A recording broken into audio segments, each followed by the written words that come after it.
You're listening to the Gambling Gauchos, part of the Stake in the Plains Content Network, and the Dave Campbell's Republic of Football podcast feed. Just a couple of casino caballeros talking Texas Tech, betting on the Big 12 and beyond. Now, here's Kyle Jacobson and Rob Bro, live from the Cardinal Sports Center studio.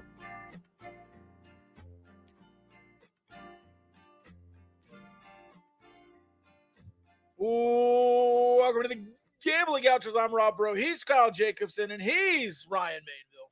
Money. We're here again to wrap up another week of college football and look ahead to college football and look ahead to college basketball. It's going to be a packed show for you today. Brought to you by, as always, Cardinal Sports Center. We're in the Cardinal Sports Center studio. If you need to gear up for any of those things, basketball season is upon us. Illinois doing business right now with a couple of former Red Raiders and a Red Raider brother. Otherwise, you can gear up for Texas Tech basketball there at Cardinal Sports Center, mycardinalsports.com, or in Lubbock, Texas, right outside the loop on Slide Road. Gear up, get your business done at Cardinal Sports Center. You'll thank us later. You can also get some Gauchos merch there. As always, Kyle, Money, how you guys doing? Fantastic. It's always better after a win, huh? Yes. We're already getting comments to not trust this Kyle character, so we'll have to see about that.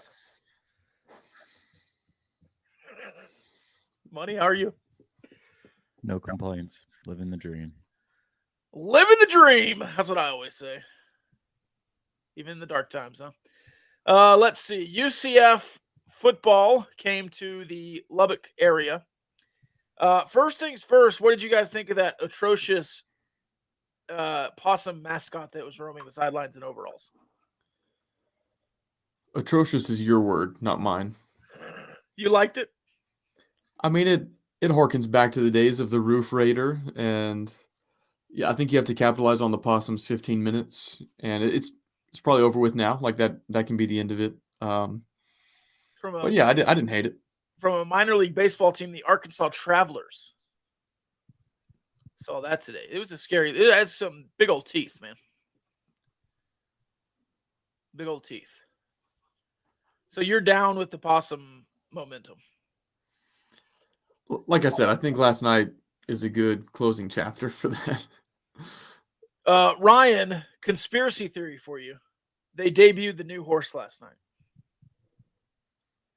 Or Saturday night. Yeah, last night. You into that? I like it. Give them some reps on the biggest stage. Senior night. No pressure. I like it. Trial run.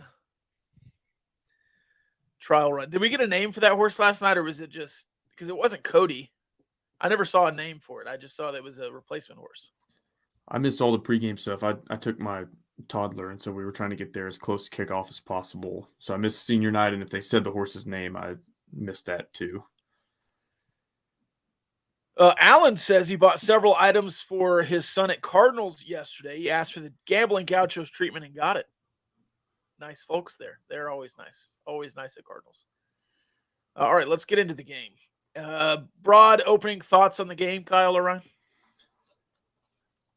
I got really pissed off watching the first two drives after a huge chunk play. Zach Kitley pulling out the revolver and shooting us in the foot with tempo and making sure that after we cross midfield that it's, 2nd and 12 in a hurry. Rather than, I don't know, like making a substitution and bringing on the personnel you want to have for whatever the next play is. I don't think that – I mean, this isn't a shot, but I don't think UCF did a ton to stop you. They did have the interception. Sure, they forced a couple of legitimate punts, but I also felt like you tempoed yourself into stalling out really promising drives at the beginning of that game. So that was annoying. I mean, the tempo has been annoying at different times for different reasons throughout the year, but I'm sitting up there, I'm like, we're gashing them. If you are just a little bit more deliberate about this and keep running the offense, I think we can keep getting chunk plays. So that was annoying starting off, and then of course they kind of doing the opposite, like a fake field goal to set up a touchdown, and so it's like everything that could go wrong for Tech out of the gates sort of felt like it was, and vice versa. It was like, oh, of course they flip it to the kicker and he runs it 30 yards. So when it was 14-0, I was a little bit annoyed just because I felt like it didn't have to be that way. I mean, I don't think that score reflected how well we were moving the ball offensively. Thankfully, we got it cleaned up enough in time, but that was, at least out of the gates, that was kind of my main takeaway, was just, if somebody can explain why tempo, I'll hear them out. And if it was one of those things, it was like, well, it works sometimes, it didn't there. But like, I'm racking my brain. It worked once against TCU when you caught them with 12 men, but besides that, I don't know if I would love to have the time one day to, after a chunk play, like let's call it 10 plus yards, and you go tempo, how many average yards per play do you get in that context, in that sequence, versus, like I said, getting the right personnel on the field and just running the offense? In my mind, I feel like we average like 0.2 yards per play when we go tempo in that spot. If that. And so I don't know why we keep doing it. Like, again, if somebody has an explanation or wants to show me some data, I'm all for it. But I don't know how you can watch that all season and be like, what's a good idea here? Even though it killed us last drive, let's go tempo real quick. And like, boom, 2nd and 11. It's even more frustrating because it goes all the way back to Cliff. Like, you've been doing this tempo up the gut stuff after a chunk play for 8 years now, and it hasn't worked, but we keep doing it across 3 coaches. Yeah, like if you want to go, I'm even fine with prairie dogging. Like if you want to go tempo because you feel like you have a personnel mismatch and you don't want them to sub, like go tempo so they have to keep that defense on the field. Or if they try to sub, just snap it and take the 5 yards. But we don't do that. We tempo ourselves into a bad play over and over and over and over. And like there's no payoff. There's never been a payoff where it's like, okay, it sucked the last 6 times, but the 7th time we do it, we're going to gash them up the seam. Like it just never comes to fruition that way. Is that your truck alarm going off? See if it is. Sure was. Anyways, Ryan, do you have any thoughts on the game? Opening drives or first half?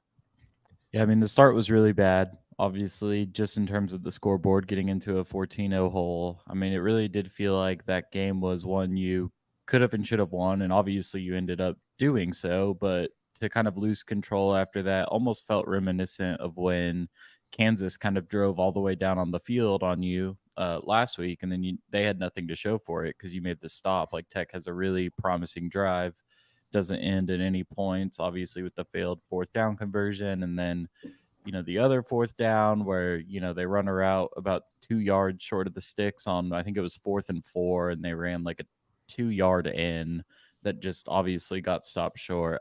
It was really like a moment where it was like, okay, what's going to happen? Like, there's going to be a shift in the next couple of possessions where either UCF just kind of runs away with this, or Tech is able to, establish the run game, get in control, make smart plays offensively, and get back into it. And I think ultimately they did that. Primarily, a large part of that was Taj Brooks. I thought Baron Morton had a good game. Obviously, the interception was bad. I think he just missed his read there, kind of just threw it right into the defender's hands. But I thought he did enough to win you the game in conjunction with Taj Brooks. I was a little surprised at how upset some of the fan base seemed to be with his performance. I thought he managed the game really well, played within the system outside of that one interception. But other than that, obviously, Taj Brooks just continues to kind of find another gear. I thought in terms of just like watching the game, it really felt like, UCF might have been one of his best performances. I think it was in terms of total yardage, but I mean, just the strength, the agility, the patience on his runs, it kind of all came together, and he was just dicing them. It was really impressive to watch.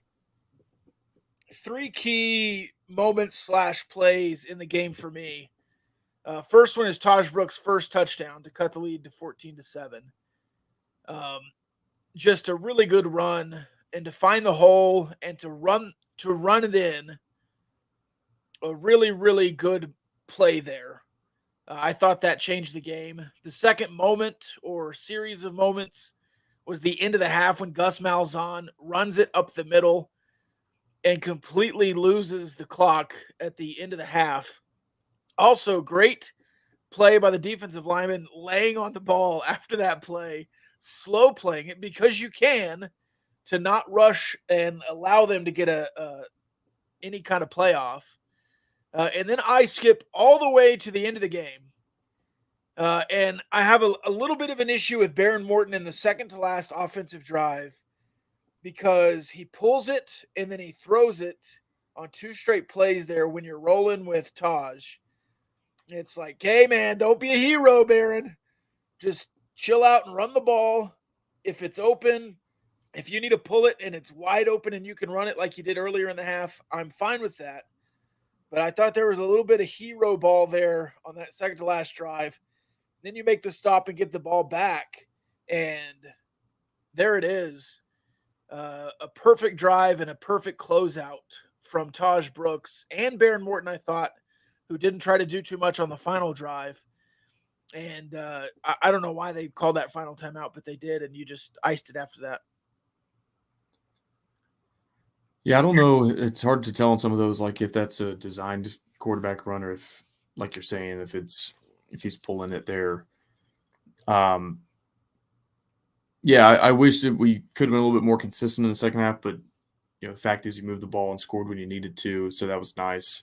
And sort of a blessing in disguise, Taj only had 6 first half carries, which it didn't feel as egregious as when you say that out loud and you're like, well, he should have more than that. But I remember thinking at halftime, I was like, okay, he can tote the rock 20 times this half if we need him to. And in a tie game at the time, I was like, if we're playing with a small lead, that's going to be great to lean on him, and worked out that way because obviously it was heavy doses of Taj the last couple drives when I think you had a 5-minute drive to get the field goal to go up 24-17 and then burned, I think, about 3.5. In field goal range, by the way. I saw some cope on the timeline last night, believe it or not, about the blocked extra point, not missed extra point, but blocked extra point, which, by the way, it does count. If the other team blocks a field goal or an extra point and you don't score, that counts. Those aren't automatic. But even had he not had his kick blocked, Texas Tech was in field goal range, and Gino, he's putting it through. He made a 50-whatever yarder earlier in the game. So we would have either won 27-24 if we didn't block it. We would have covered, or win it like we did with Duda Banks, blocking the extra point and then just milking the clock. So do you want to hear, since the Oregon game, what our first offensive drive out of the half has been for Tarleton State onward? Yes. Okay. Punt, turnover on downs. No, I'm sorry. Punt. 3 punts. Turnover on downs, turnover on downs, punt. We defer every game, which I like. I think that's the right move. And I think everybody can acknowledge Tim DeRuyter is way better in the second half. Like he learns from the first half's worth of data points and adjusts. Our offense apparently goes into the locker room. I don't know what we do, but we don't do anything on the first drive that makes you think, okay, our offensive staff saw what was going on. They're going to make the adjustments. We're going to script 6 or 8 plays here and go put points on the board. That does not happen. And I don't know why. I don't have a good explanation for it. But it's felt like in a lot of these games, and it didn't cost you against UCF ultimately, but it feels like in a lot of these, like it's a close game at halftime, you defer. It's like, okay, great, we get the ball coming out in the third quarter, and you just don't do anything with it. So that's been a frustrating aspect to follow all season, where it feels like you could get back into a game, extend a lead, break a tie. Instead, it's like, yeah, cool, you get the ball first, but then you punt it back with 13 and a half minutes left and, kind of back to square one. And Fuego Diego says the clock management blunder for UCF at the end of the half was a huge blessing in disguise. There was no disguise about it. It was just a huge blessing. Just dumbassery from Gus Malzahn. And he has those nearly every game. You mentioned, Kyle, in Gaucho's After Dark, sponsored by Barnett, Howard & Williams, that Gus might be in the mix for the Arkansas job. Was that you that said that? Yeah, he's been tied there the last couple times that job has been open because he's an Arkansas native. I think he kind of first burst onto the scene at Arkansas State, and so I don't know if hiring him off of a 6-6 year at UCF is going to be that attractive of an option for them. But I don't know what else they have out there. He's a guy who's won in the SEC before, so. So something to maybe monitor. I don't know how serious it is, but his name kind of gets thrown around every time Arkansas comes open, and they haven't even fired Sam Pittman yet. But if they do, that could be something to monitor. Sam Pittman, number 3 in the coacheshotseat.com poll. I'm just curious who are 1 and 2. Lincoln Riley and Tom Allen at Indiana. Yeah, I mean, Indiana, if you don't win there, they will give you the axe. They're not going to put up with losing football there in Bloomington. Then you go Dave Aranda at 5, Dana Holgerson at 7. Those are the Big 12. And then Matt Rule at Nebraska, but I don't know why he's in the top 10. Year 1, they're not going to fire him. Right. I've not looked at coacheshotseat.com in about 6 years, 3 years. I guess I was watching during the Matt Wells era, but it's funny there. Anyways, any other thoughts on the UCF game before we kind of move on? I know we're kind of speed running this thing this week. I still really like Coy Aiken. I think he's emerged into arguably your most dependable receiver down the stretch here. He's really good at that back shoulder. We've converted, I feel like, a handful of 3rd and 5 kind of slants to him for a first down. So his emergence is a welcome sight. What else here? I think defensively, you saw a bit of the youth movement continue. Dadrian Taylor-Demerson was ruled out, I think, in the second quarter. I think they called it groin tightness after the game. So you saw some Chapman Lewis. You saw a lot of Brendan Jordan because Tyler Owens was out. Doodah Banks got a lot of run after Jalen Hutchings went out. I know people have their worries about next year when you lose all these seniors and super seniors. I'm not saying that they shouldn't worry, but it's nice to catch a glimpse of some of that young talent and to see some of that flash, especially on the defensive side of the ball. So that was something I was just kind of thinking about in the sands. I was like, you know what, we might be in all right hands next year with some of these guys. Like, I mean, on one hand, there's no replacing a guy like Jalen Hutchings, but on the other, Doodah Banks looked really disruptive, and you're like, okay, yeah, he can play too. I have a philosophical question for you. Okay. We have not seen any offensive youth. We've seen a bunch of defensive youth. And then we always talk about how Joey has recruited that Baylor roster. Well, they have gone through an offensive lull with the youth movement as well as guys get older. Do you have any worry about this staff recruiting defense versus offense and how they might be more equipped to recruit defensively? I know you have Micah Hudson coming, but just bear with me here. That just seems to be a question that's lingering. No. Okay. 0? No. I mean, I don't either. That's a question that's been out there. I mean, they have their quarterback, Will Hammond. They have Micah Hudson in terms of juice at the outside receiver spot. I think where I'm maybe not convinced is maybe like tight end recruiting. Trey Jackson had a big year. We haven't seen like any of the running backs or slot receivers yet. Allegedly, a lot of these guys are recruiting have insane speed, so I'd like to see that on the field. But offensive line, like I have no doubt there either. And so I'm willing to roll the dice at some of the positions that are a little bit less clear to me. If you go, okay, Will Hammond throwing it to Micah Hudson behind this offensive line, feels like they can probably piece the rest of that together. In terms of like younger guys, I mean, I think obviously it's still going to be Morton and everything next year, but no, I don't have any concerns about recruiting. All right, final thoughts on UCF there, Money?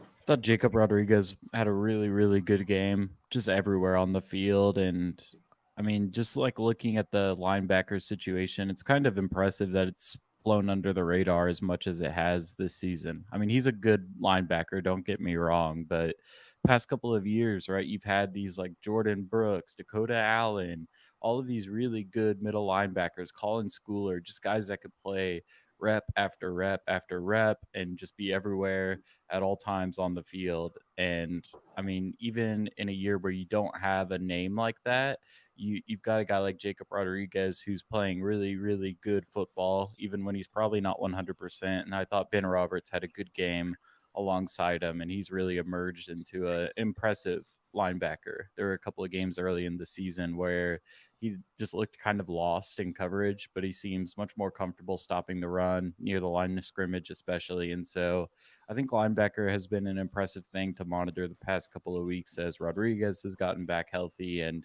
obviously Roberts has settled into the defense a little bit more. But other than that, Eakin's really good. He's been, I think, a really big yards after catch guy. I think he's got some of that potential in him. I'd like to see them try and utilize that more on things other than slants and smoke screens. But I think, you're going into the Texas game with some positives on both sides of the football. And now it's just being able to capitalize on those things for 60 minutes. Yeah, Jordan Brown had a drive too. And I say a drive because he didn't do anything outside of that drive. But he could be a difference maker, I think. And does he have another year? How old is Jordan Brown?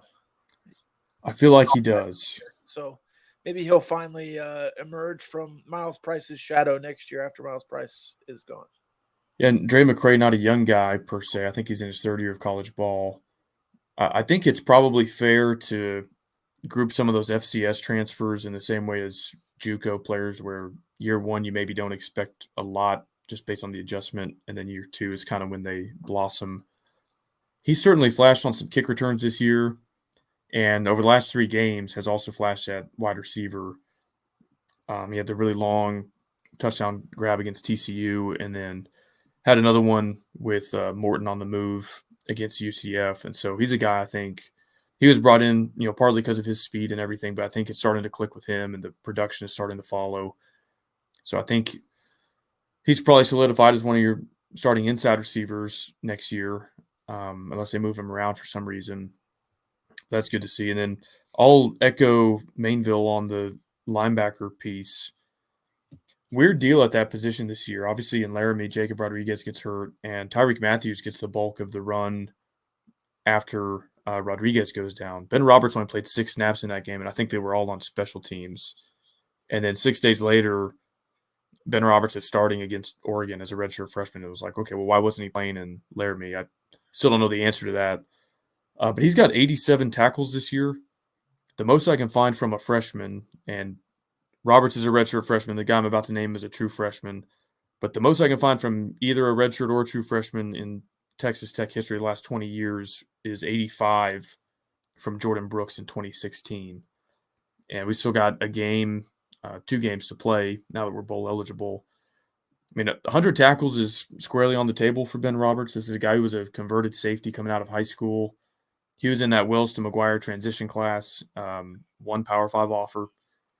And so pretty incredible what he's done. And I'm sure there are elements of his game that he can improve on, like Mainville said, especially in coverage. But 87 tackles for a freshman who not only wasn't supposed to be there preseason, but game 1 when stuff kind of hit the fan, he wasn't even called on in that moment. And then they just kind of threw him out there. And to grab 87 tackles, I think is a pretty big deal. And Josiah Pierre, after Rodriguez came back, we haven't seen any of Josiah Pierre at inside linebacker hardly. And I wasn't sure what that rotation would look like. I've been kind of monitoring Roberts' stats all year to see if he would break some of these freshman records. I was like, well, if the 3 of them are splitting it, but it hadn't really been a split. Like, it's been Rodriguez and Roberts, and then every now and then Pierre might spell one or the other. And Pierre was a guy that they specifically moved to inside linebacker this offseason. I think obviously envisioning him as one of the 2 starters. So I think that speaks to how much the 2 younger inside linebackers have grown this year. Absolutely. And that is a good segue to the Texas game. But first, Kyle, you know what else is a good segue? This ad read? This ad read talking about Rainio Barbecue. What can you tell us about it? I can tell you that hopefully you already put in your Thanksgiving order if you want one. I'm not saying they're out, so check them out at RahinoBBQ.com if you still want one. But as we know, the food does go kind of fast at Rahino Barbecue. A 2021 Texas Monthly Top 50 barbecue joint in the entire state of Texas. Give them a follow on social at Rahino BBQ. They've got brisket, they've got Thanksgiving hams, Thanksgiving turkeys, all their sides. 5 days a week out in Olton, or you can catch their mobile food truck going all across West Texas. And we appreciate their support of the Gambling Gauchos. Or we're talking about Jacob Rodriguez right there. Will not play in Austin. What are your thoughts on that? And I guess just some broad thoughts on Austin coming up as the final game against the Longhorns for the foreseeable future. Yeah, I think if Jacob Rodriguez, if it's mostly his choice and he says, I want to maintain another year of eligibility, then I have to respect that. I know why fans want to see him because we obviously want to maximize our odds of winning this game. But to ask a young man to say, hey, will you play one more game for us this year and give up 12 or 13 or however many during your final year of eligibility, that's kind of a big ask of somebody that, you don't get to play football forever, so you want to play as many of those as possible. So that's kind of my thought on that is I respect his decision. I'm assuming that was mostly his decision. But, if he has a change of heart and the coaches are okay with it, maybe we see him. I don't know. Not trying to stir the pot there. I legitimately don't know. Maybe the calculus changes after you get to 6-5 and, all that's kind of in the rearview mirror. Texas is going to be tough to beat in Austin. Have either of you heard anything about Xavier Worthy? Not beyond him talking trash to Iowa State after the game. Okay, I didn't see that. Oh, you missed all that? I saw like some linemen talking trash. Oh yeah, it was the whole team, man. Well, that's a big deal for a program like Texas. I think that's their second win over Iowa State in the last 5 or 6 years, something like that. So yeah. It was their Super Bowl. Well, they got another one coming up. Yeah. Dude, okay, let's talk about that. Did you see like the UT Barstool account?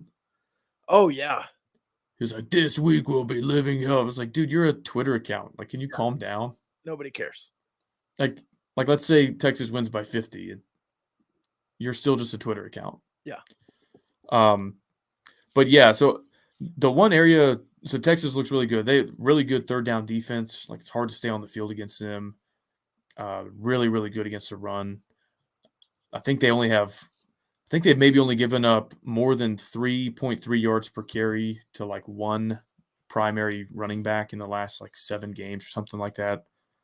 So very stout run defense, which worries you because that's how you sort of get everything going. And assuming Morton is still kind of dealing with a lingering shoulder injury, even if you're like resting your hopes on Baron Morton playing a career game on the road against a top 10 team, that just seems like a precarious spot to be in. Maybe Taj can break the mold. I mean, he does lead the country in broken tackles and everything, but I think what Texas does well counters what you're able to do well. But where I think you maybe have an opening, this was way earlier in the year, maybe 3 games in, but Texas was like, I don't want to overstate it. They might have been dead last in success rate, offensive success rate. Or if they weren't, they were like 119th or something. And they were still winning games. Like that was after the Alabama game. But they were so dependent on these explosive plays. And you see some of that still. Like their third down offense is really, really bad. I think it's 100-something nationally. But so where I'm going with this is if Xavier Worthy can't play, their number 1 running back, Jonathan Brooks, already ruled out for the season. If their number 1 running back and number 1 receiver can't go, I think Quinn Ewers looks, if not 100% close enough that like that probably doesn't make a difference. But I don't know. Like I'm wondering if maybe you're catching them at an okay time injury-wise, if their offense is missing the juice that it is kind of dependent on. I don't want to say dependent because they're 10-1, so they, they've won a bunch of ball games different ways. But I don't know. Like I could see maybe without Worthy and without Brooks, maybe they struggle a little bit. But I'm more worried about us on the offensive side of the ball. If we can't run it, and we're tempoing into 3 and outs because Texas is really good at getting off the field on third down, that just looks like a recipe for disaster. So I'm hoping we don't do that. Yeah, I think an underrated point of this game may come down to how do you scheme outside of the run, which is going to be kind of scary to watch play out. But I mean, the reality is you just can't run it into the teeth of this Texas defensive front. I think they're allowing like 2.8 yards per carry this year. It's just not going to happen. I mean, Taj Brooks is obviously phenomenal, but against, this defensive line, I think with questions still looming on your offensive line and, how well you can really prepare yourself against a stacked box, I think you're going to have to get creative offensively. Outside of the run, you're going to have to figure out some pass concepts. I know we talked about the mesh a few weeks back. It's just going to have to be something different, a wrinkle, as some coach speak.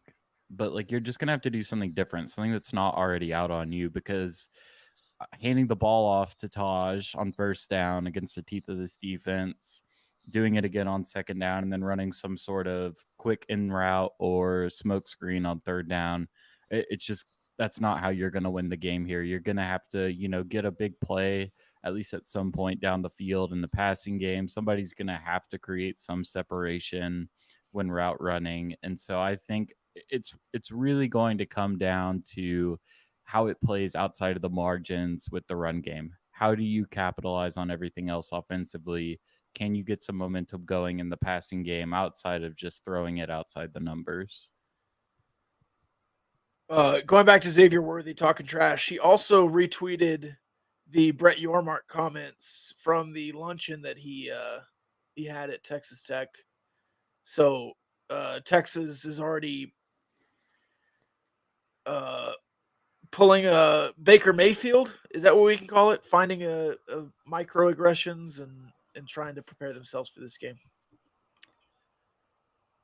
Apparently Yormark had like applied for a press pass or something to the game today. Saw that, which a lot of Texas fans seem to be outraged about. Like everyone in the comments telling Texas to deny it and not let him into the game. So maybe that reignited some of the conversation there.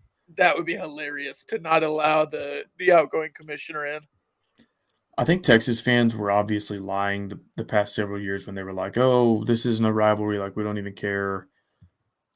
I think there's like a grain of truth to that, in that they don't view Tech the same way they view like A&M and OU. Like, I'll grant them that. But the mask is completely off at this point. Like, you have hardcore like UT fan page accounts as soon as games are going final on Saturday night, like not even, abiding by the 24-hour rule and like celebrating the Iowa State win. It was me like, Texas Tech, you are doomed on Friday. Like, we will show no mercy. It was like, okay, guys. I mean, great, but like any pretense of, well, this isn't a rivalry, we don't actually care about Tech, is like, that is so far out the window. It's not even funny. Like, I mean, it seriously is. I don't know, like over and above even how they talk about A&M sometimes, at least recently, because they haven't been playing. But like, I mean, this is like Kansas State level online vitriol, and so I don't know. Maybe we can hang our hat on that, no matter what happens on Friday. That at least they care now, and they've been waiting since they hung 70 2 years ago against Matt Wells, because like they didn't really have noise or any room to talk during basketball. I guess they swept you in baseball, but I would guess most T-shirt football fans weren't even aware of that. So and McGuire hurt their feelings when he said everything runs through Lubbock. Oh my God, they are still on about that. Which, unless a really crazy tiebreaker scenario, which I am not even going to claim I fully understand, but unless Kansas State somehow sneaks their way in next weekend, it will be true that in McGuire's first 2 seasons as head coach at Texas Tech, nobody advanced to the Big 12 championship game by winning in Lubbock or with a win in Lubbock earlier that season. So I'm ready to double, triple down and say everything runs through Lubbock. Like, nobody's won the Big 12 by winning here first, unless Kansas State does it. One guy Texas Tech has to look out for is Adonai Mitchell. He's been sneaky under the radar. He is a Georgia transfer and is a part of the 2 national championship squads. I have been saying in every group chat available that he's going to have a huge game against Texas Tech. Every time he catches a long touchdown, I just have nightmares of him running past CJ Baskerville or whoever else in the secondary catching a 45-yard touchdown pass. Well, if we don't have Rabbit out there too, I think Chapman Lewis flashed a little bit yesterday, but you're talking fifth-year senior who's played, 50 college football games versus a true freshman on the road in that spot. So that's going to make a big difference. But yeah, Rob, you called it the Randy Moss Thanksgiving stat line that you were worried, 3 catches, 187 yards, 3 touchdowns. Yeah. I hope not, but I know you're certainly not underrating him or overlooking him. I just feel like it's going to be a big play game, and they are more capable of big plays. But if you can run the ball, if you can establish that, not many people have against Texas, it's going to be a good game. I just don't know that you can. Yeah, they have Go ahead. They have another big weapon on offense, Jatavian Sanders. I think he's a surefire early round NFL tight end.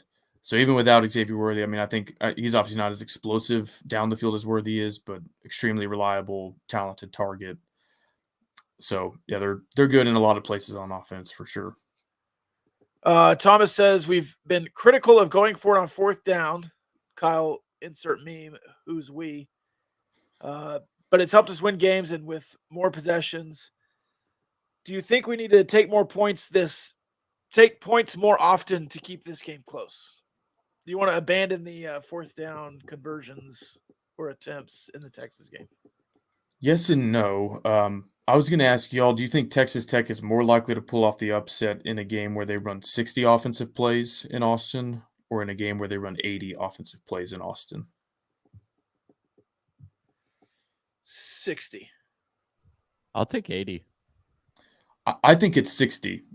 I think you've got to find a way to score 4 or 5 times and try not to do a whole lot more than that in terms of I don't think you're going to score 6 or 7 times. And so if you have just possession and possession after that, I think it's a lot of punts and turnovers and just empty possession. So what I was going to say was when you do have the ball, I think it's really imperative to keep it. And, once you're in that, especially kind of midfield area, you want to convert on 4th down. So I don't think you adjust the strategy.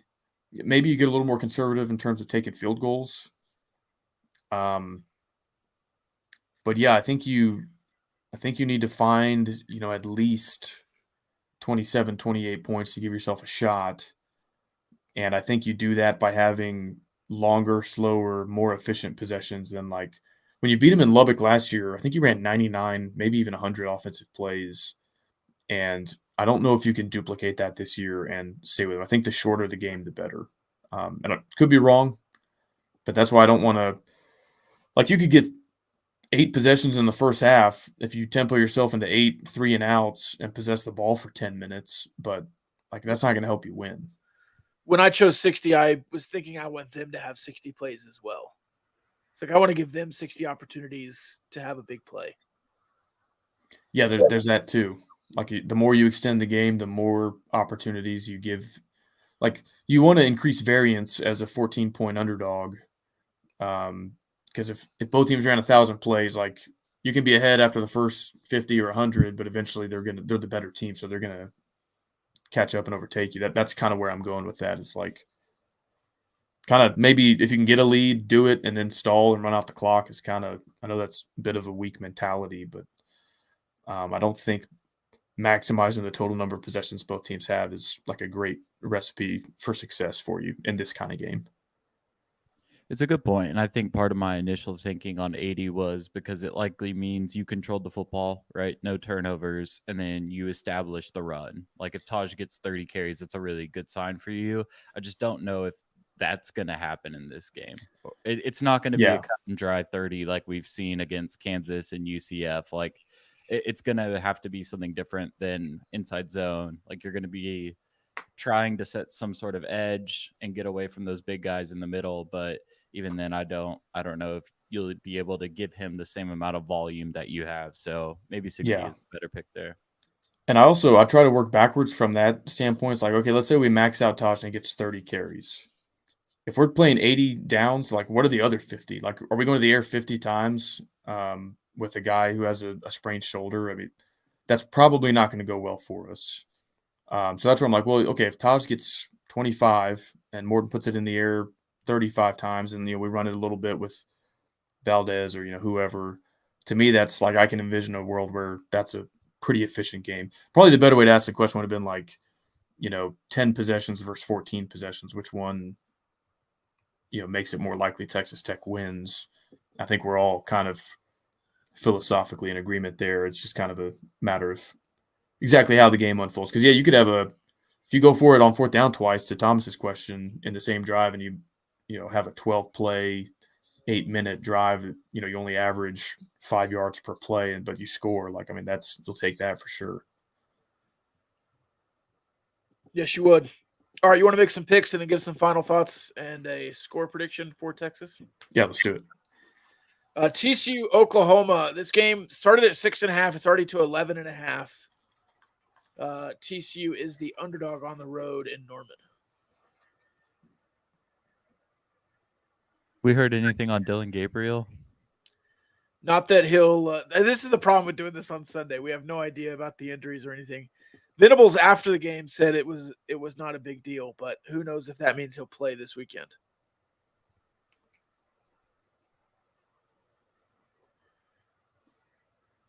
What was the spread again? 11.5. I'll still pick OU to cover.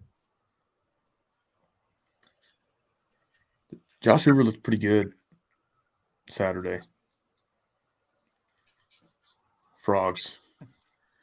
Yeah, OU burnt me really bad last week, so I'll take the Frogs as well. Houston, UCF. UCF minus 13.5. That's one of those lines that's so fishy, I'm inclined to just go with it.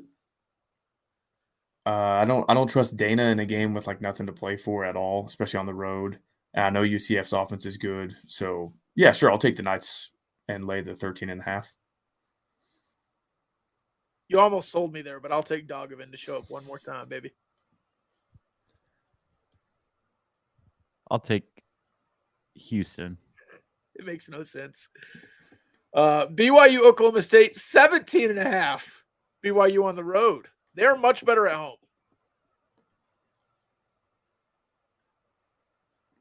Man, interesting dynamic in this one. One team is basically, I think, in a win and in unless Texas slips up. The other one fighting for bowl eligibility. BYU did look better with the quarterback change. 17's a lot. Do we trust Alan Bowman to cover 17 in a do or die game? You might. I can't say I do.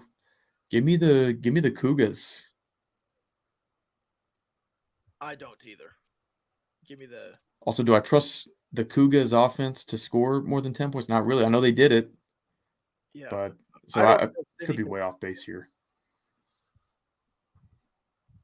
Yeah. I don't know. I'll take the under at 56.5. BYU to cover. Does Dana get fired after losing to UCF? In the comment section. I'm going to say no. I don't think Dana gets fired. Yeah, I think it's close to even odds. I think they'll be a little bit more patient because it's year one in the Big 12, but I think he's on thin ice. And their recruiting class, I haven't looked at it lately. No bueno. Cougars fans assured me it's just June. It doesn't matter that we're behind Austin Peay in recruiting. Now it's Thanksgiving. I'll look it up while you're reading the next one. I looked it up last night. They're still 16th in the Big 12. I didn't look at the national ranking. Yeah, nothing to worry about if you're the least talented team in the conference. I mean, it's November, okay? The signing day is until December. It's that was on 3, so West Virginia, Baylor. West Virginia on the road minus 6.5. Baylor does not win in Waco. Period. Give me the ears. Mountaineers to cover, hammer. Mountaineers money line, easily. Yeah, I'm hammering it as well. Double digits. Dana Holgerson's Houston Cougars are this close to being in a double digits ranked class nationally. They're 101st right now, but they can get up to 99th before signing day. Brutal. How is that possible? That's their whole appeal to hey, all these recruits right in our backyard. This is Houston. How do you have 101st? Dana loves the transfer portal. Always has. I could go recruit the 101st class in Houston. What in the world, man? I'm trying to see who they're near. So Western Michigan is 98th. Where's the next Power 5 team? Eastern Michigan is 106th. So they're sandwiched right in between Western Michigan and Eastern Michigan. So they're basically Michigan. Let's see. Yeah, not a Power 5 team below them. Oh, Sonny Cumbie, 120th. Jeff Traylor, 119th. He's gone, right? Oh yeah, he's. Okay. Did you hear his press conference answer? They're Yeah. like, hey, did you interview at A&M? And he's like, it's a damn shame you guys aren't caring about these players. Okay, Jeff. So the next Power 5 team, I feel has a significant asterisk next to it. Northwestern is 97th because I don't think have a permanent head coach. Right. Besides them, another asterisk, SMU, hailing from the Atlantic Coast Conference, obviously.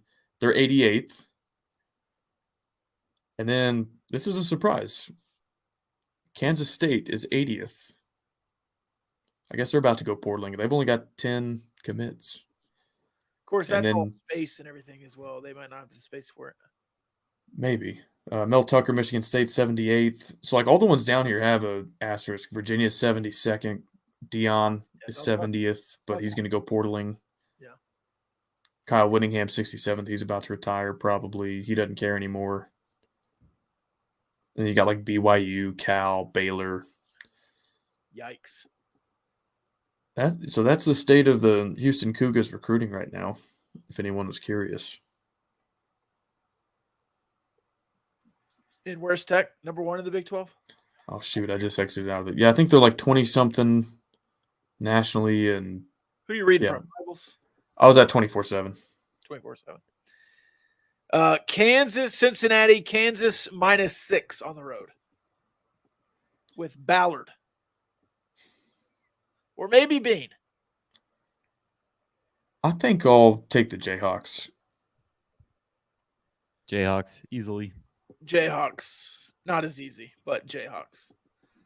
And then I'll close this out first with Iowa State plus 11.5 against Kansas State, and give me the Cyclones to get to 7-5 and cover, but I think Kansas State wins.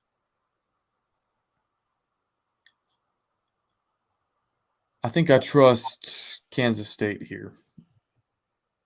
In Manhattan. Yeah.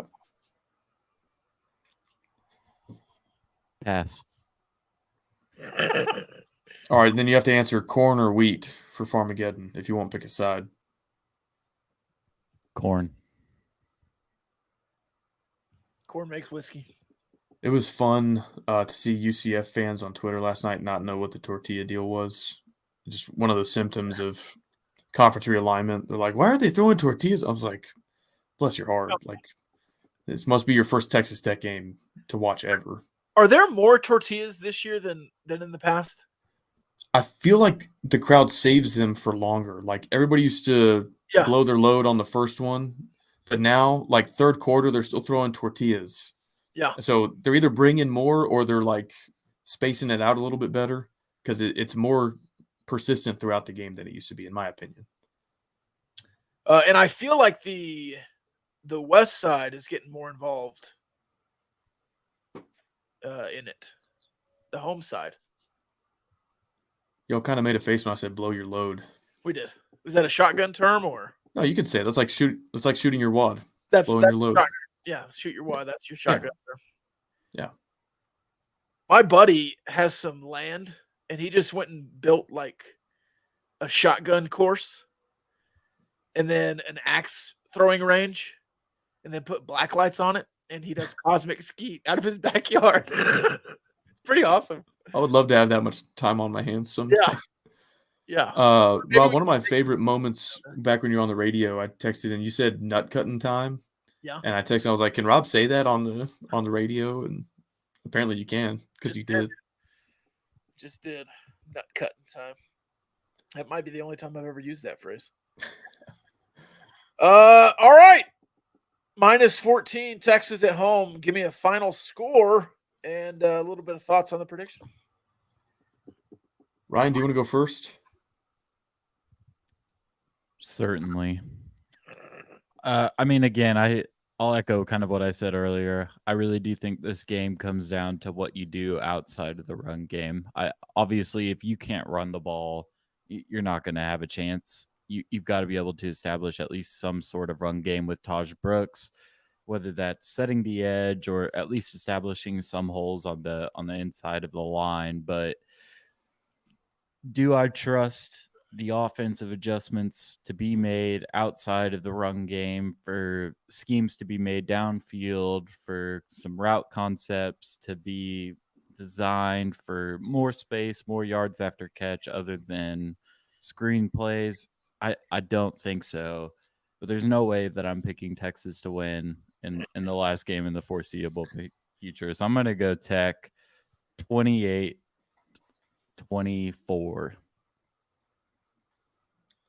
I think for Tech to win, Tim DeRuyter needs to be who he's always been and, keep Texas at a manageable score. I actually do trust him to do that.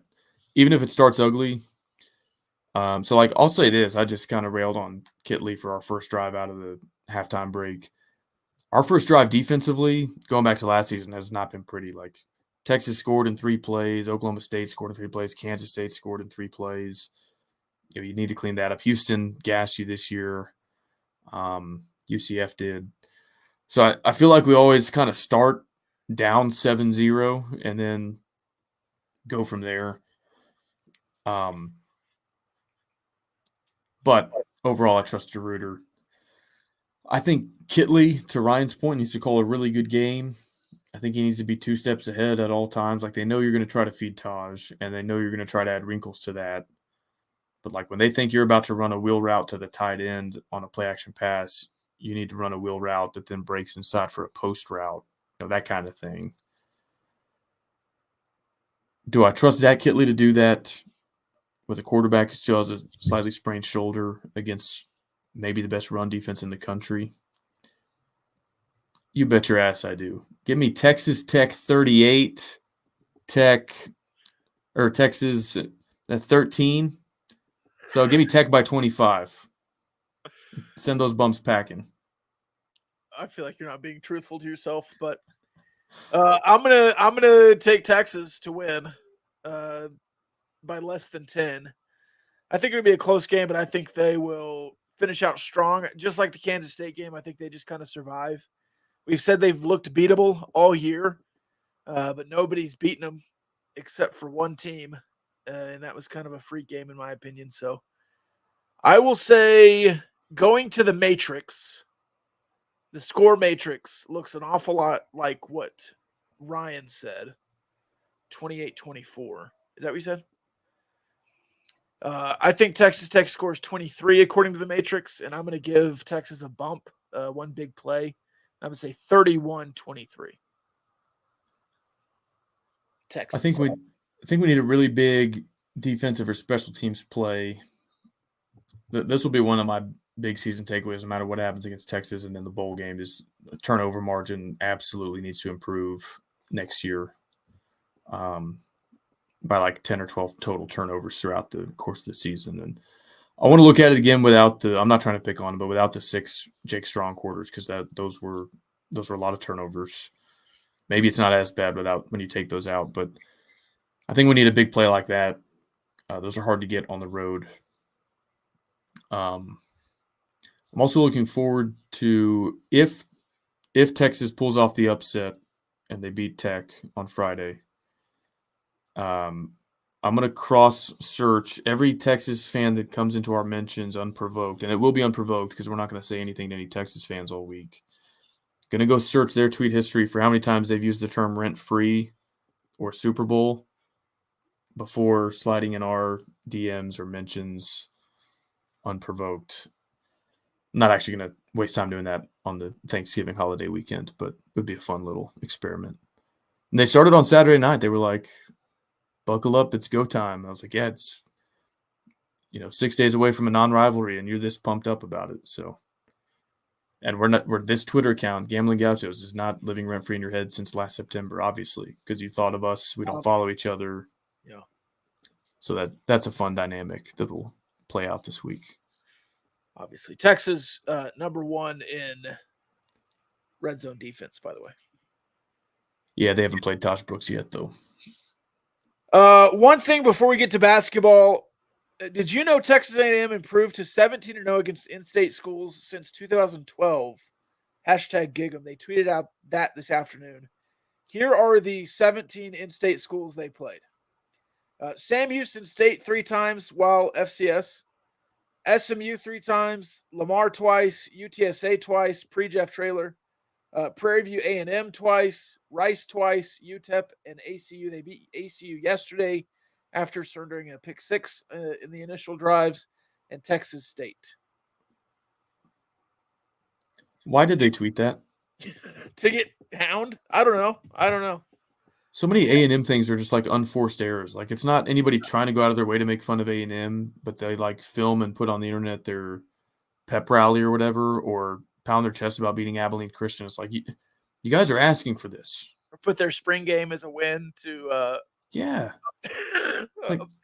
It's almost like, I mean, are y'all doing this on purpose? Are you trolling everybody by just like hoping we don't look up the 17 in-state schools you've beaten? Or like, do you actually think college football fans are dumb enough to know that y'all haven't played Texas, TCU, Baylor, Tech, any of that?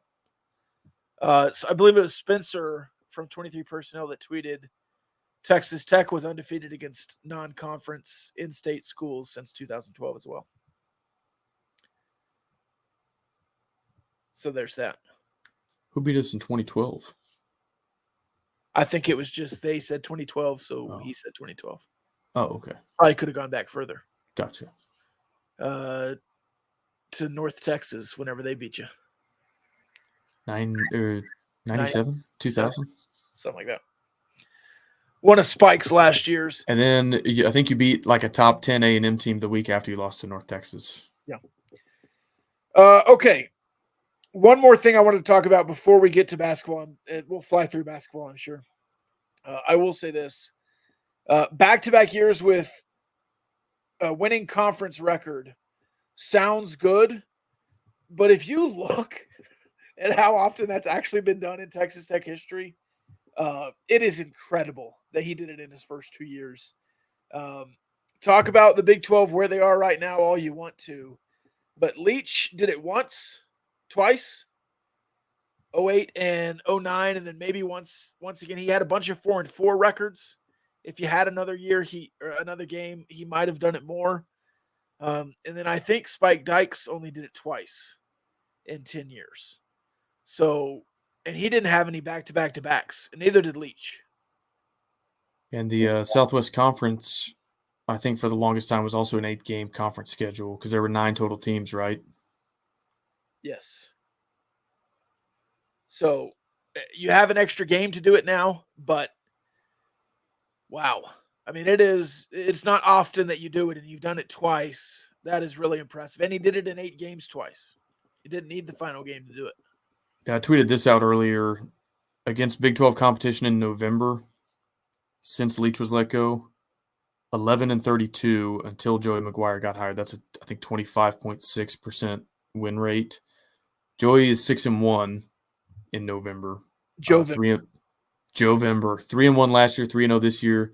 Even if they lose to Texas, he'll be sitting right at 75%, and it's still tripled the win percentage. So like, I know that the 1-3 start was incredibly frustrating, and I know we still talk about one of the BYU game back, the West Virginia, the Wyoming games back. But I would much rather come out slowly and then peak in November, winning some conference games, than kind of do what Cliff did and like, okay, we have like the number 4 offense and we're 3-0 after playing UTEP and we average 50 points a game, and then like it's a lot of duds from there. And I think Joey will piece it all together eventually and come out hot and finish in November. But that's been a very welcome change, and like we could still You can still, pick it apart and find areas that need to be improved, but 3 straight bowl games, potentially winning 3 in a row if you do win this year's bowl game, whatever that winds up being. I think last time that was done 02 to 04 consecutively.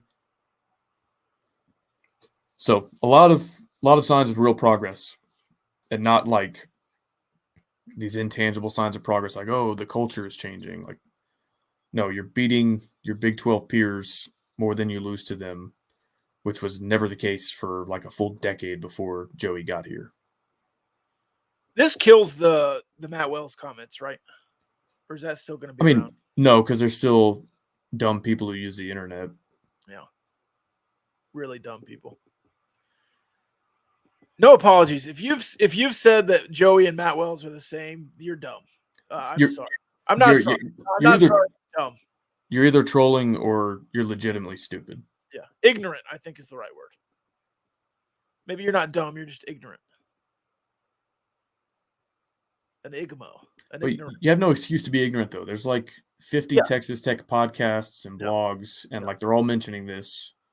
So get your head out of the sand and smell the roses. I think you mixed some metaphors there. Was it over when the Germans bombed Pearl Harbor? Let them go. All right, basketball coming up. You can find great basketball picks on Instagram. You can also find great fishing picks on Instagram, Reckham Outdoors.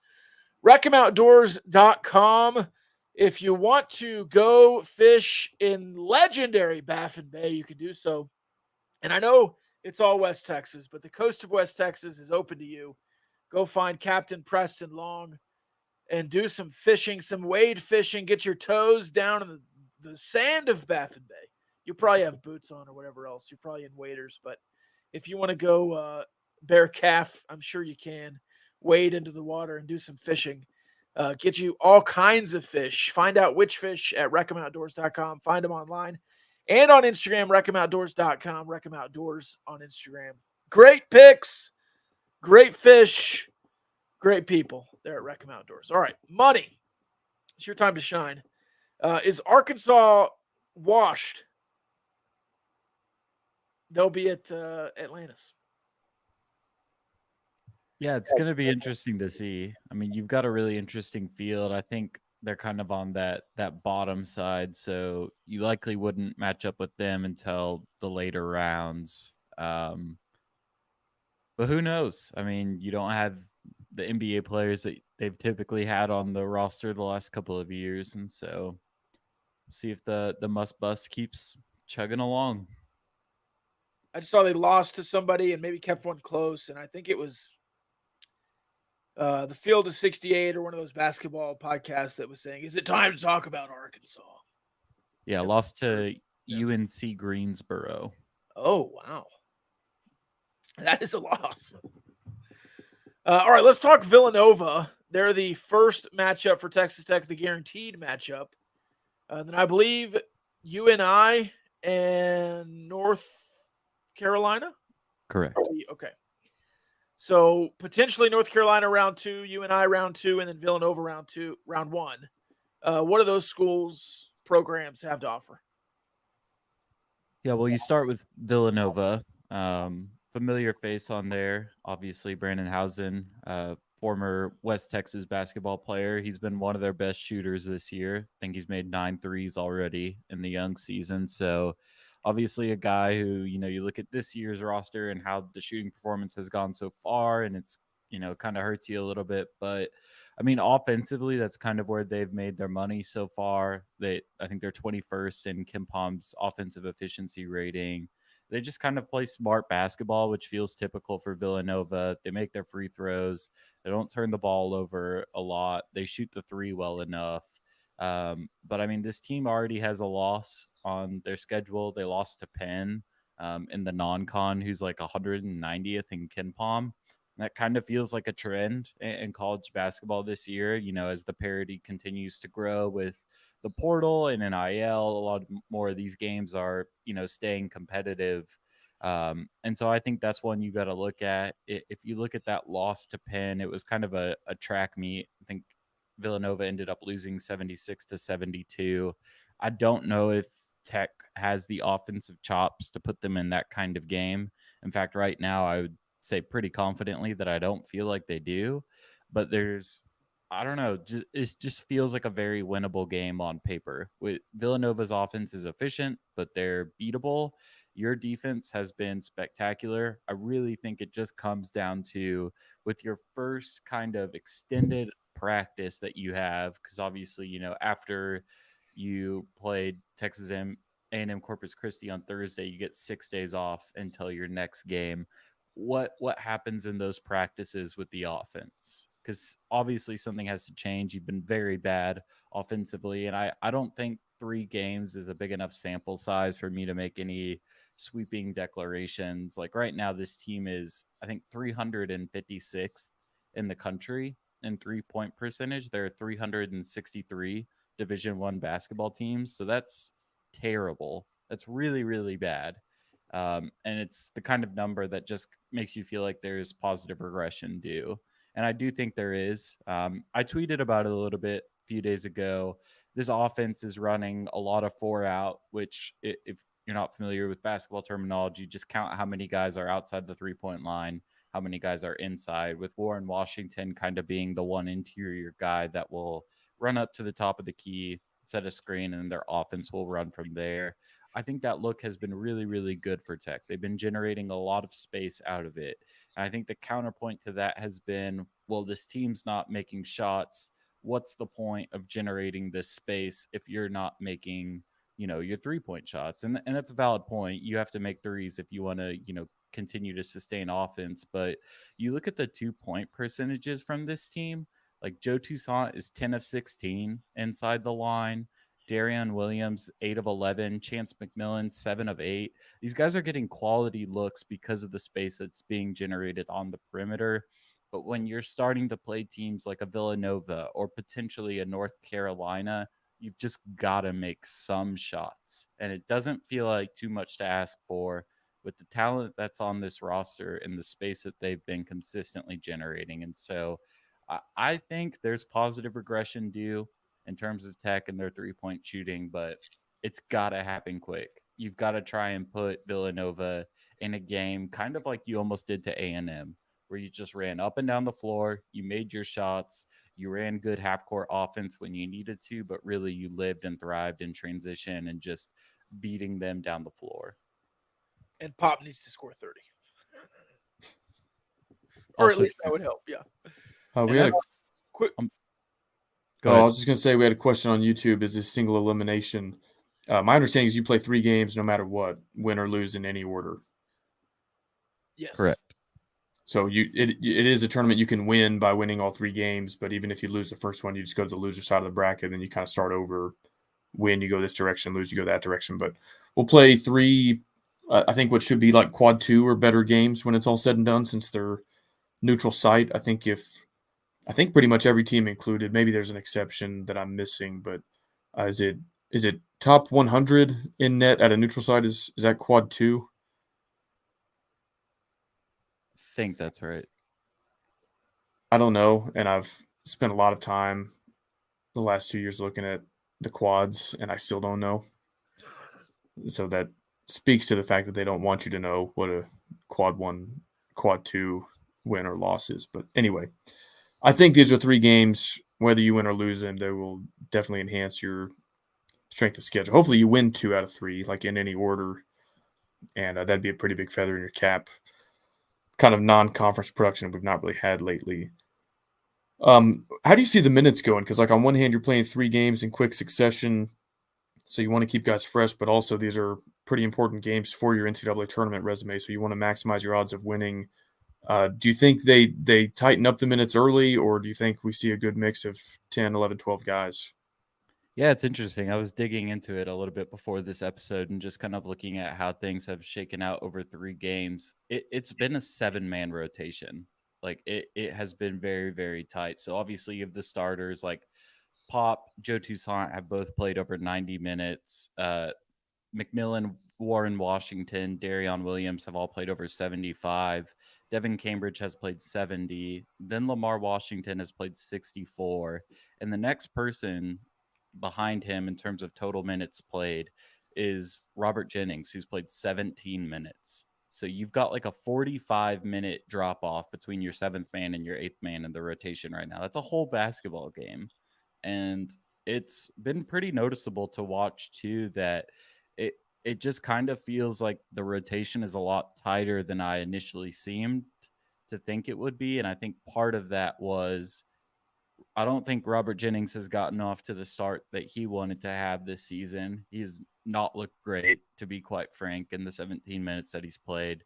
Has not had good defensive possessions, has made some mistakes offensively. He's really got to be better because there's not a lot of depth behind Warren Washington. And we kind of even saw that rear its ugly head the other night against Corpus Christi when he went down with a cramp and you had to make some last minute shuffles. Eventually it was EY who came into the game and played his minutes for him. But I really do think that's kind of the biggest talking point in terms of the rotation right now is, where do you get quality front court minutes from if it's not from Warren Washington? Because right now, Emeli Elahu is very young. He's a true freshman who I'm guessing is going to play a lot more than they would have liked this year. And then you've got Robert Jennings, who was kind of due for a breakout year, but just has not gotten off to a good start this year. I think that's kind of the catalyst of how this rotation will really play out. The good thing is with Villanova, size is not really their strong suit. They're more oriented on the outside. They're a little bit of a smaller team. They've got like these good wing type players, kind of like the Adonis Arms types that we've seen come through Tech. It's kind of how they're built. And so I think Tech may have something inside with Warren Washington. They've just got to keep him out of foul trouble. But I really do think it's going to be close in terms of like 5, 6, 7 man in the rotation, like who ends up playing more out of Chance McMillan, Lamar Washington, and then Devin Cambridge. Right now, it looks like it's Cambridge because he can play that small ball 5 lineup that we saw some. And I really like that. I thought there was some good things going with that in the Corpus Christi game. I think we'll see it again in this Villanova game, especially if Washington has to go to the sideline due to injury or foul trouble or whatever it may be. Whatever happens, you get guaranteed 2 Power 6 games, potentially 3 Power 6 games with Villanova, North Carolina, who would be the second matchup, either them or UNI. And then finally, one of Arkansas, Michigan, Stanford, or Memphis would be the final game. And I guess Memphis is technically not Power 6, but close enough. Prop bet for y'all. If I gave you a loss to Villanova and then a win over Northern Iowa and a win over Stanford to finish it, you go 2-1, but you beat arguably the 2 weakest teams in the tournament. You take that now, or do you roll the dice, maybe going 1-2, notching a bigger win, or potentially 2-1 against, or 3-0 against better opponents? I'd rather go 1-2 against better opponents just to see what this team has, but I would roll the dice on your scenario. Yes. I think I'd take the Villanova win. I think right now they're the highest team in KenPom and in the bracket, and so I think I'd take a win over Villanova, and then maybe a loss to like a North Carolina because maybe UNC is higher than Villanova right now in KenPom. But a loss to UNC wouldn't really be the worst loss, and then you end up in a game that should be a toss-up. So I think I like a guaranteed win over Villanova and then kind of seeing what happens from there.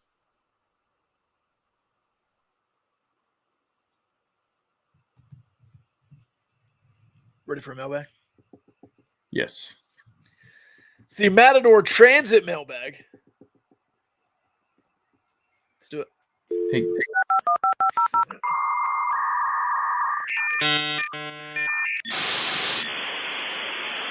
You've got mail. Mail time. The mail's here. Come on. I found these in my mailbag. Well, it's time to reach into the old mailbag here. Enjoy reading the fan mail. Don't read it all at once. Any mail for me? You don't have a Tic Tac, do you? Did I get any mail? No. Why not, honey? Do you have something, Kyle? Yeah, but I put it in the mailbag. Okay. For each Big 12 newcomer in 2024, which current Big 12 school is the closest competition or comparison? Sorry. Arizona I was going to say Arizona State. would be Arizona's closest comparison. No, it would be our closest comparison. Right, I was going to do it the other way. So Arizona would be. Oh, to like each Big 12 school? Yeah. Kansas. Good basketball, bad football. Arizona State would be Texas Tech. Yeah. Utah. Should we just stick them with BYU for funnies? I actually think like Kansas State. Kansas State. Like a football program punching way above its weight for a decade plus now. And then Colorado. Iowa State. They don't have baseball.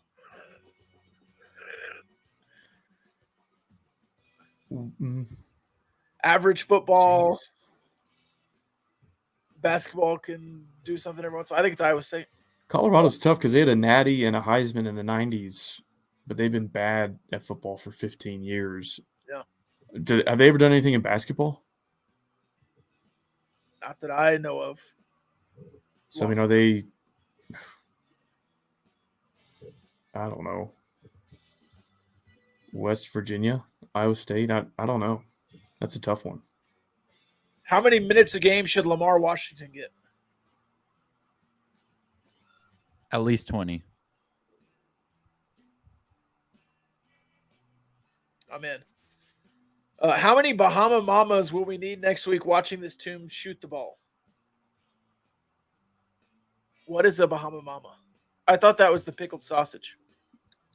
It sounds more like a cocktail from the context of the question.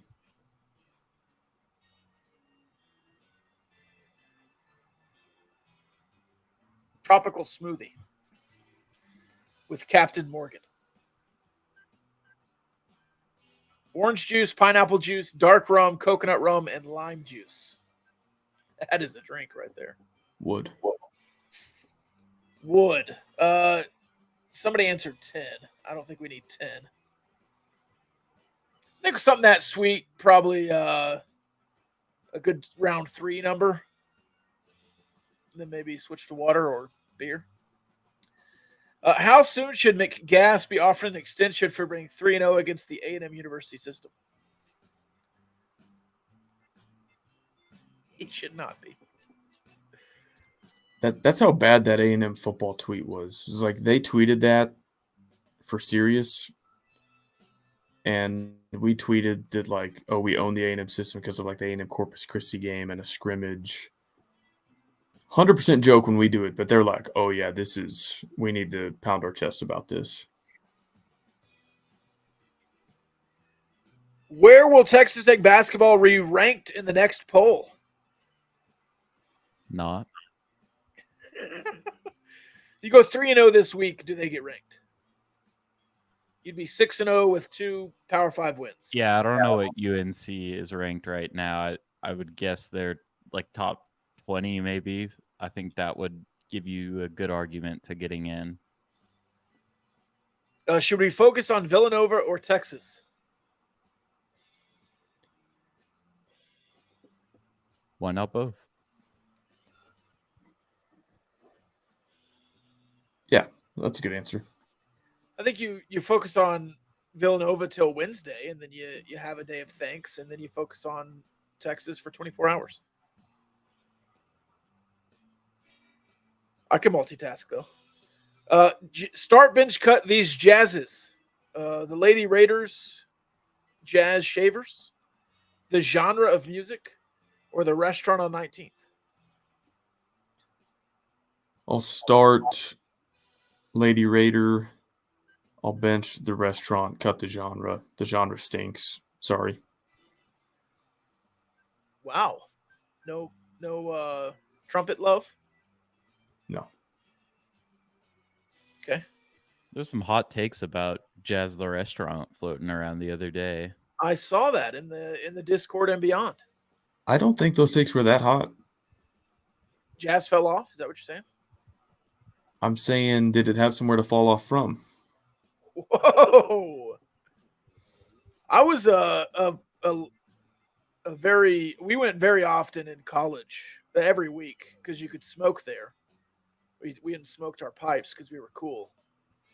And then pipe smoke got banned, so we smoked cigars, and then cigar smoke got banned, and we didn't go as much. I mean, Jazz, the restaurant is like solid, Yeah. but people talk about it like it's a bucket list. Like, oh, if you're going back to Lubbock for the first time in a decade, make sure you go to Jazz, and it's not that, and it never has been, Wow. in my opinion. Never has been. But also, like, I like Cajun food, but it's also not at the top of my personal list in terms of food genres. Yeah. So that probably persuades me in a way that it might not persuade others. Would you trade Houston and Cincinnati for Washington State and Oregon State for the Big 12? Yeah. All sports trading them right now? Yeah, I mean, Kelvin Sampson is good, but besides that, do you see anything from Houston that looks like Power 5 support? No. And that the empty stadium this weekend was pretty glaring. I mean, that is It wasn't empty. yeah, it's filled with the other team's colors. Apparently half was full of orange. The TV look was empty. To me, that is what makes college football and college sports so much fun is the passionate fan base attached to every school. It's like if you don't have that, I mean that's a huge red flag. And say what you want about Oregon State and Washington State and like market size and athletic pedigree and all that. I think they've showed that they have fan bases that care and they can be good at football, at least, which is the only one that really matters. Like they've at least had very solid seasons in recent memory. And I like that fourth window. That means more Big 12 after dark. You are a big fan of the fourth window. Yeah. Have Texas and the McRib been back at the same time? The same amount of times? Probably the McRib has been back more often. I want to offer a clarification. I don't have any issue with Cincinnati, but Houston is such dead weight that if you offer me a 2 for 2, I'd have to do it just to get rid of Houston. But I don't have any beef with Cincinnati.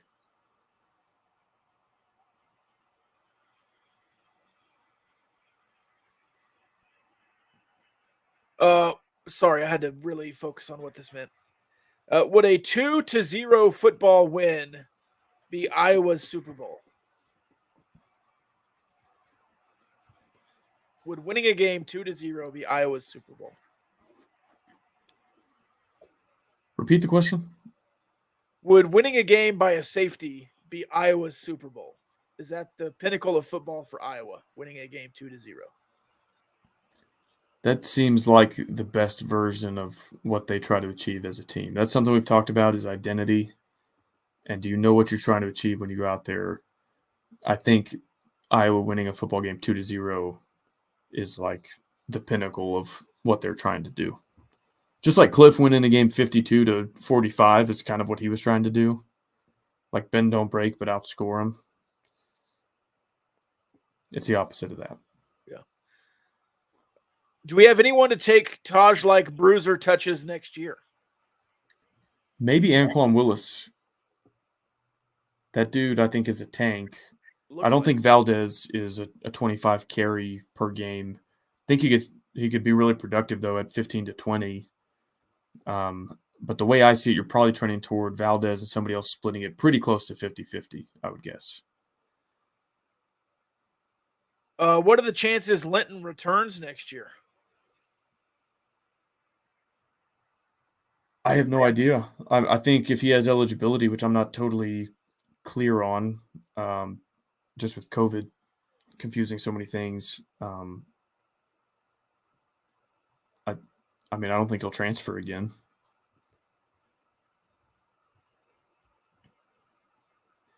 I don't think so unless he graduated. Would you rather be 6-1 in September or November? Yeah, November.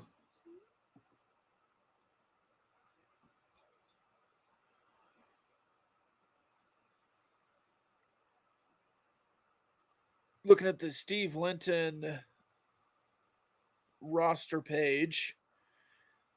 He was at Syracuse for 4 seasons and then came to Texas Tech this year. So that's 5 full seasons. He has 2 seasons of eligibility, so he can come back. How does he have 2 seasons of eligibility left? Well, this year and next. Oh, okay. Yeah. Yeah. Like, I mean, Shuck is going somewhere else. He's going to keep playing, which I kind of thought would happen. Yeah, shout out to Shuck. We heard that 2 weeks ago.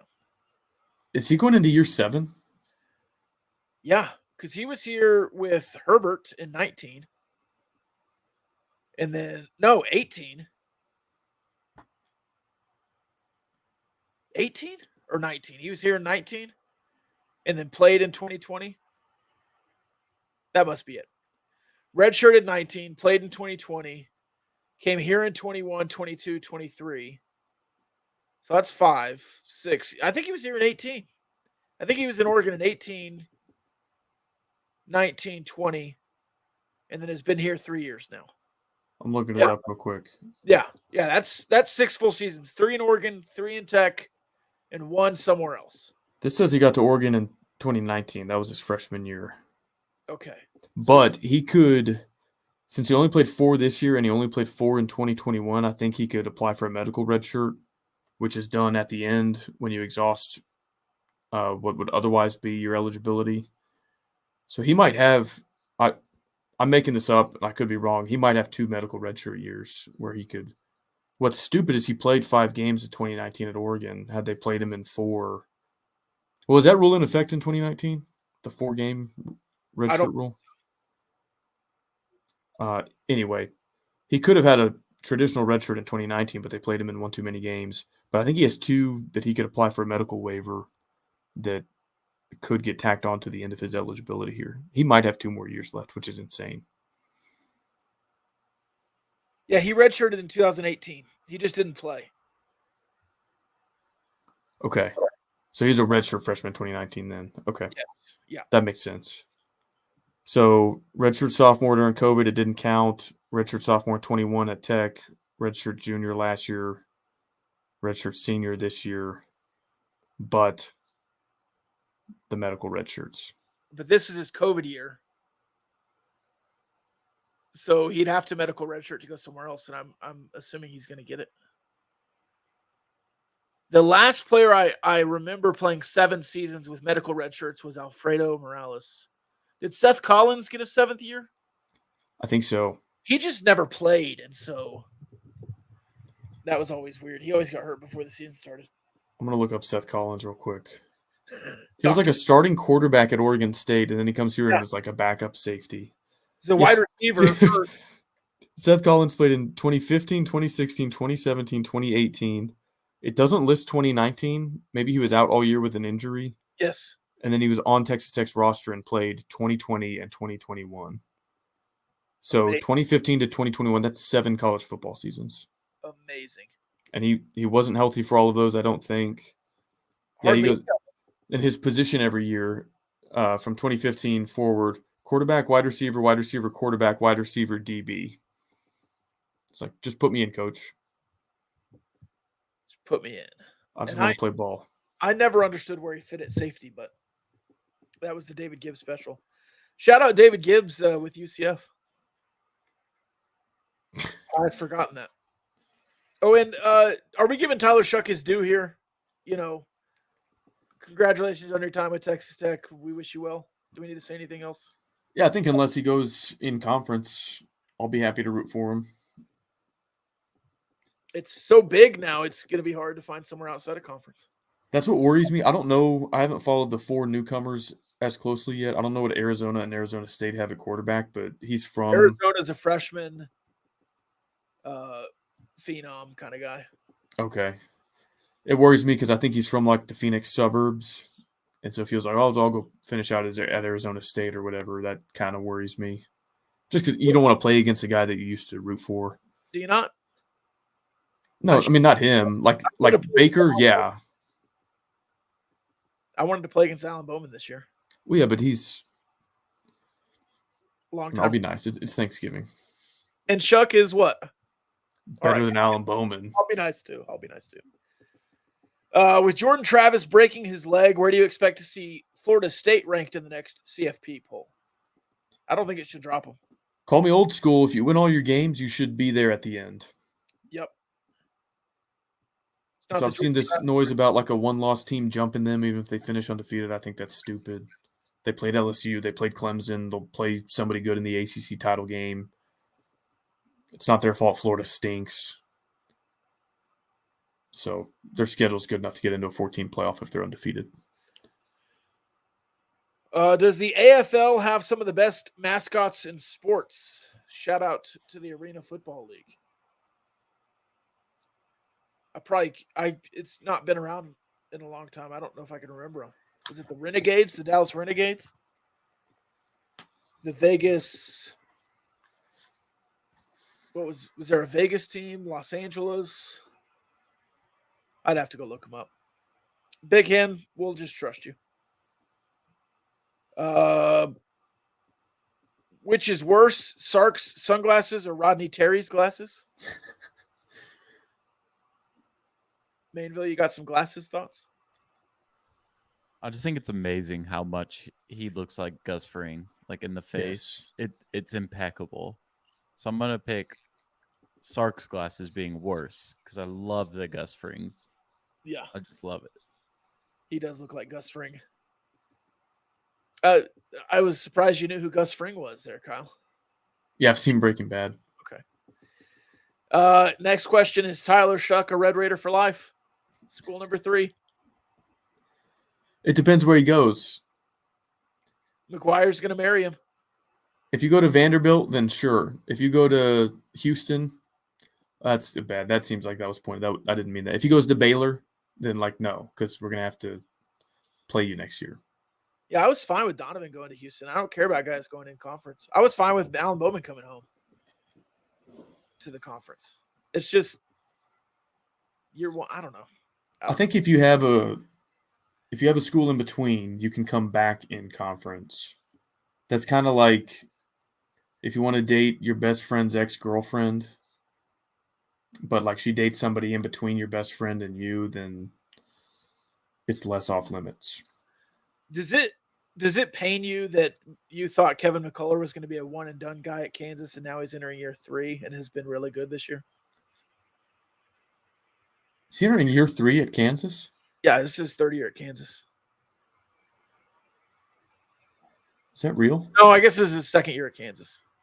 Is this year 2 at Kansas or 3? It has to be, yeah, because he played 1 year for Adams. Yeah. Okay. That drama just took way longer than I thought last year. So year 2 with Kansas. Yeah, he had more I'm leaving announcements than years at Kansas. Is this just Terry Shannon's 2nd year at Illinois? Yeah. Man, last year took forever. Yeah, they were both on the Sweet 16 team. Yeah, last year feels like 2 years. Yeah. Wow. Anyways, I guess that's not as big of a deal. Over under 15 years on when Texas will agree to a long-term scheduling arrangement with Tech in football, baseball, or basketball. Over.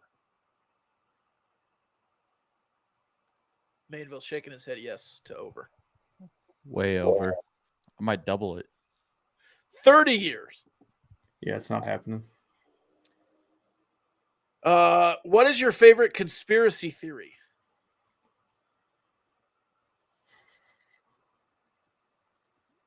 I just started a podcast, 60-year anniversary of JFK and his assassination coming up. Obviously, that's like the number one kind of. They refer to it in this podcast as like the greatest murder mystery in American history. I know there's like official reports on what happened, but I don't think anybody believes them.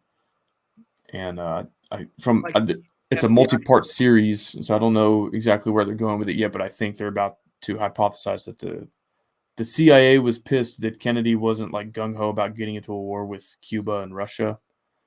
And so they are the ones responsible. We'll see what kind of evidence they present. But that's an interesting one to follow just because obviously the importance of the event itself. Like the moon landing, if that wasn't real, like kind of like what difference does it make? But like everybody wants to know who killed the president and why cover it up or why lie about it. So that one's, I think, obviously pretty fascinating for a lot of people. Yeah. No UFOs or like QAnon or liberal plant. I don't know anything about QAnon. The Democrats planted them.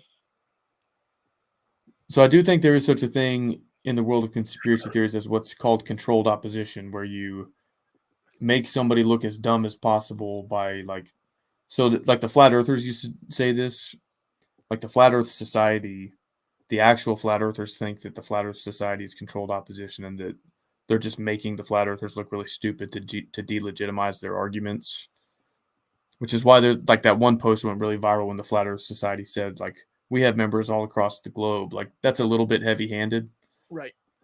So I've wondered that about some politicians. I'm like, are they running as a Republican or Democrat just to help the other side win because like they're making one side or the other look so ridiculous? So I do wonder about that sometimes. I'm like, that person can't be serious, right? Like they're doing this as a bit for the benefit of the other side. Just trying to think of other conspiracy theories now. Princess Diana was murdered. Yeah, I haven't read much about that one. Kurt Cobain.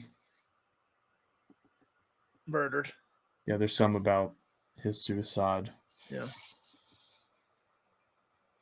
I like reading about these.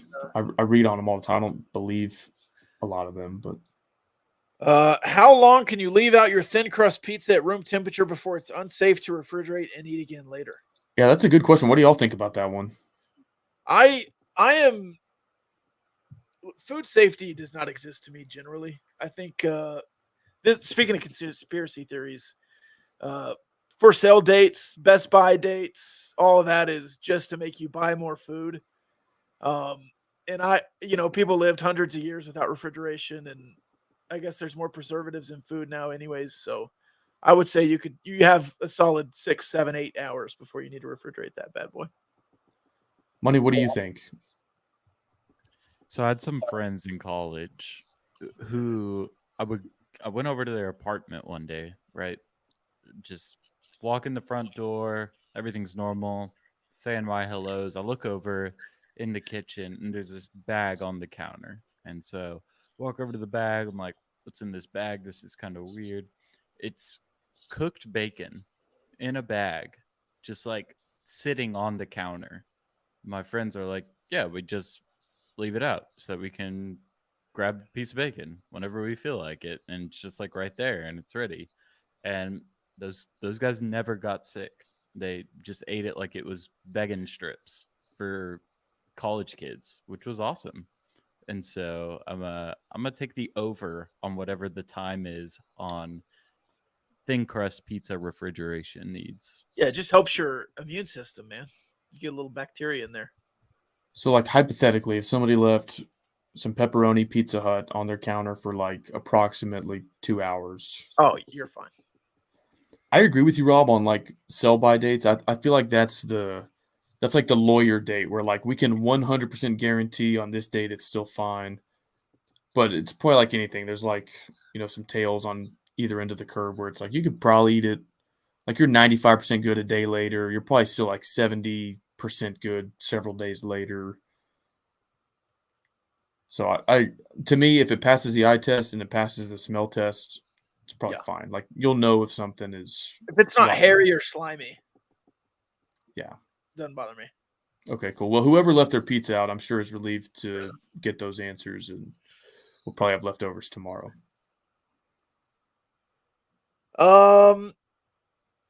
Will Texas Tech brag about beating ACU next year?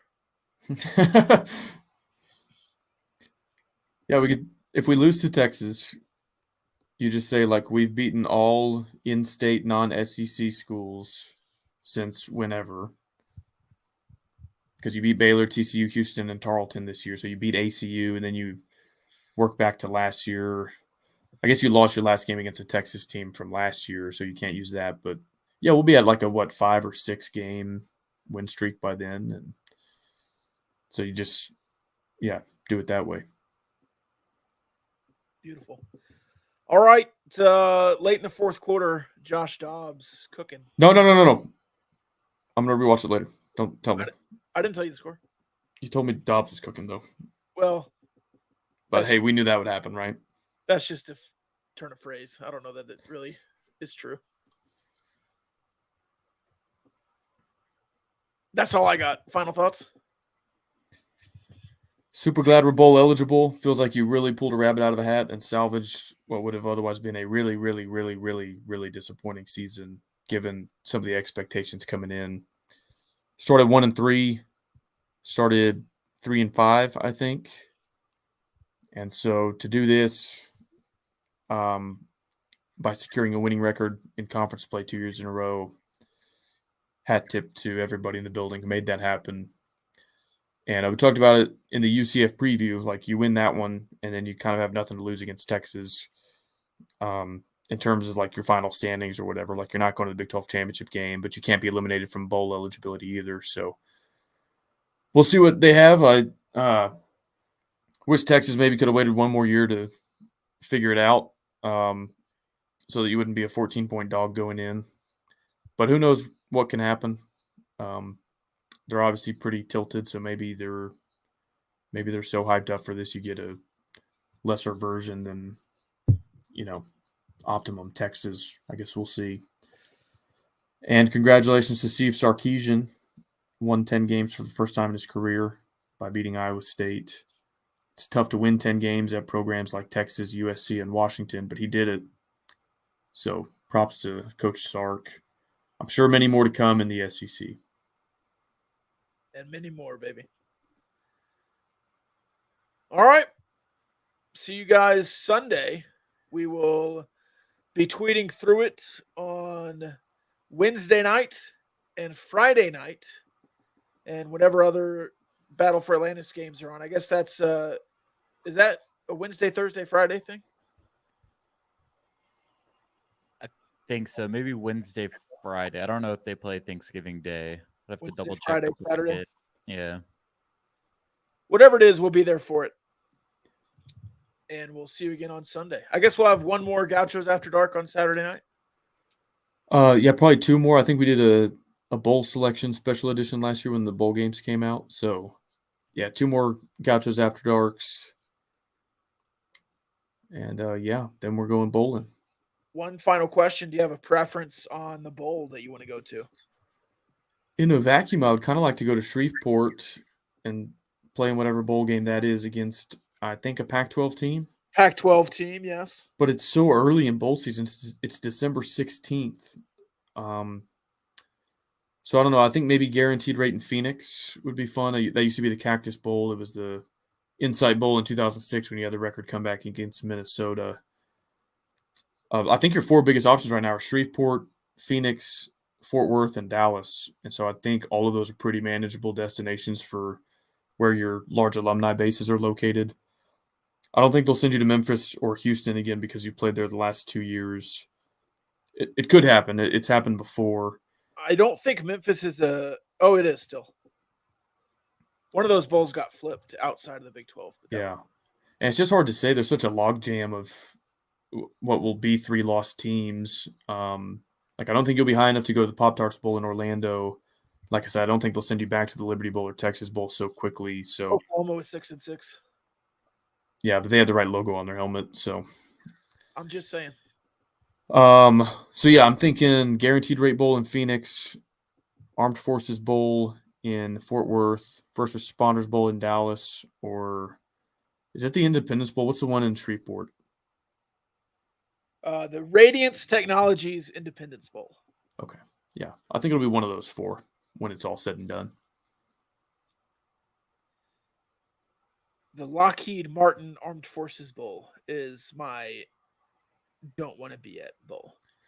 I'll say this. If you do play one of the games with a Pac-12 tie-in, I hope that it's not against one of the ones that's about to join the conference anyway, because you're going to get to play them 2 or 3 times in the next 4 years. I hope it's like a UCLA or Oregon State, Washington State, somebody like that you don't normally get to play. One of the bowls, I think the First Responder Bowl in Dallas, has like 3 different conferences that could tie in. It's either Conference USA, American, or ACC. I do think a Joey versus Trailer game would be fun, like locally in the state of Texas. I also think they would probably beat you, so I kind of don't want to lose to UTSA. Trailer won't be there. That's true. Yeah, you'll get the interim. But yeah, I would like to play an ACC team if you do play in Dallas. Just, it feels a lot more meaningful playing a Power 5 team. My dream is Nebraska and Phoenix. That'd be fun. But Nebraska has to beat Iowa this weekend. Can they score 6 points? We'll see. Only one way to find out. All right, that's all I got. All right. Love y'all.